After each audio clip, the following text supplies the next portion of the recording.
Il quitte la Réunion avec un sentiment d'inachevé. 2 heures pour échanger avec les élus des 7 territoires d'outre-mer placés en état d'urgence sanitaire, ce n'est pas assez. C'est depuis Paris que la députée Ramlati Ali a pris part aux discussions. Nous avons pu aborder les différents sujets, mais très rapidement.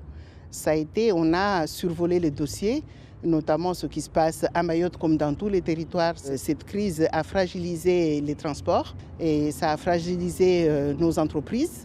Là aussi, je l'ai évoqué, mais il n'y avait pas assez de temps pour aller plus loin. Raison pour laquelle le chef de l'État a promis des mesures tenant compte des disparités.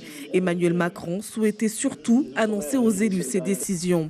On apprend donc que les Outre-mer sont prioritaires dans la livraison des doses de Novavax, ce nouveau vaccin sans ARN messager pour booster la vaccination. La solidarité nationale serait également en marche avec notamment le renfort dans les hôpitaux. 50 soignants sont déjà arrivés à Mayotte. Avec des indicateurs épidémiologiques en chute, le département se dirige vers la fin de l'état d'urgence sanitaire.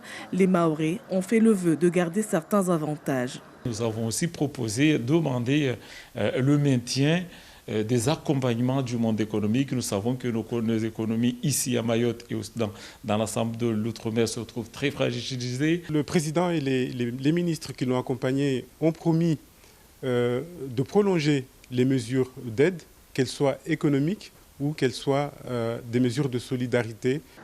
La loi Mayotte abordée également durant ces échanges, remise en question par certains, défendue par d'autres, le sujet divise plus que jamais les élus mahorais. Le conseil départemental n'est pas contre le projet de loi Mayotte. En l'état tel qu'il a été présenté les Mahorais considèrent qu'il n'y a pas d'avancée suffisante.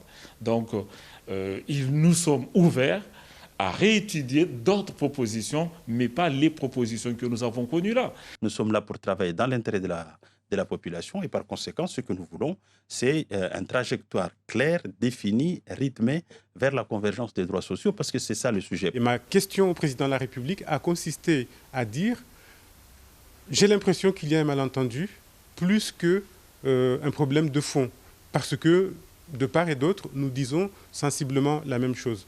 Donc j'ai posé la question de savoir qu'est-ce qui va se passer par la suite pour débloquer cette situation, débloquer ce malentendu. Y aura-t-il une suite? La loi Mayotte finira-t-elle par voir le jour? Le doute s'installe. Sébastien Lecornu, ministre des Outre-mer, arrive la semaine prochaine pour peut-être clore ce chapitre.